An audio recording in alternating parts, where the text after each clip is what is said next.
සුබ දවසක් සියලු දෙනාටම අද ඔයගොල්ලන්ට අරන් එනවා පලා වර්ගයක් සම්බන්ධ විස්තර. ඉතින් අද කතා කරන්න බලාපොරොත්තු වෙන්නේ මුකුණු වැන්න. මුකුණු වැන්න කියලා කියන්නේ ඇල්තෙන්සෙරා සිසිලියස් කියන ද්විතීයි විද්‍යාත්මක නාමයෙන් හඳුන්වන ඇමරන්තේසිය කුලයට අයත් පැලෑටියක්. ඉතින් මේක පඳුරු විදියට හැදෙනවා, ඊට අමතරව වැල් වර්ගයක් විදියට හැදෙනවා. මේකෙත් යම් යම් ප්‍රභේද කිහිපයක් තියෙනවා. එකක් ඇවිල්ලා දුඹුරු පැහැති කොළ තියෙන එකක් තියෙනවා.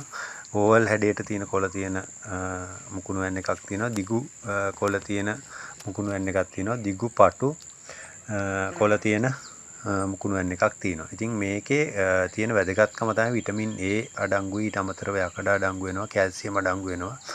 මෙන්න මේ කියන පෝෂණ සංඝටක ගොඩක් අඩංගු වෙන ඇමරන්තේසියා කුලයට අයත් මුකුණු වැන්නවල තියෙන අනිකුත් ගුණාංග තමයි අපිට ලැබෙන අනිකුත් ප්‍රතිලාභ. අපි මේවා ආහාරයට ගත්තම අපිට ලැබෙන දේවල් තමයි ඇස්පෙනීමේට මේක ගුණදායකයි කියලා කියනවා. ඊට අමතරව හිසකෙස් වර්ධනයේට, පටකවල ගෙවී යාම අඩු කිරීම, හිසකෙස් වර්ධනය කියන එකේදී ඔයගොල්ලෝ දන්නවා අනිවාර්යෙන් මේ හිසේ ගාවන තෙල් හින්දිනකොට මුකුණු වැන්න භාවිතා කරන එක අතීතයේ ඉඳන් පැවතෙන ක්‍රමයක්.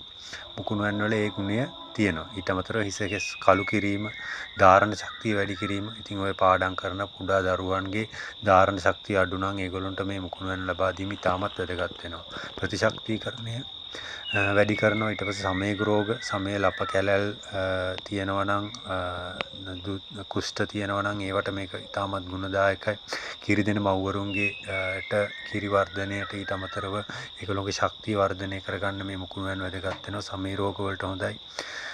රක්තහීනතාවයට, අපස්මාරයට, සෙංගමාලයට, මුත්‍රා දැවිල්ලට, ඔය කියන රෝග රසකට මේ මුකුණු වැන්න කියන ශාකය හොඳයි. ඉතින් ඒක අපි අතීතයේ ඉඳන්ම අපේ ආහාර වලට අනිවාර්යෙන් එක් කරගත්ත දෙයක්. ඕගොල්ලෝ මේ මම කියන කාරණා එක්ක ඕගොල්ලෝ බලන්න. ඕගොල්ලෝ සතියකට සැරයක්වත් මුකුණු වැන්න ආහාරයට ගන්නවද නැද්ද කියන.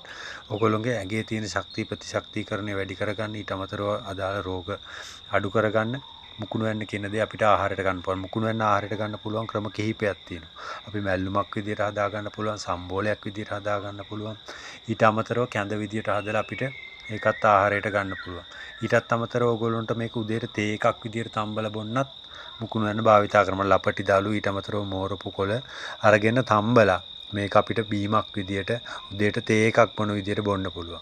ඉතින් මුකුණු වැන්න වගා කිරීම සම්බන්ධයෙන් ඕගොල්ලන්ට ලොකු දැනුමක් අවශ්‍ය වෙන එකක් නෑ. මම හිතන්නේ අපිට පොඩි භාජනවල පාවිච්චි කරලා ඒවයි වගා කරන්න පුළුවන්, පාත්‍ති ක්‍රමයට වගා කරන්න පුළුවන්.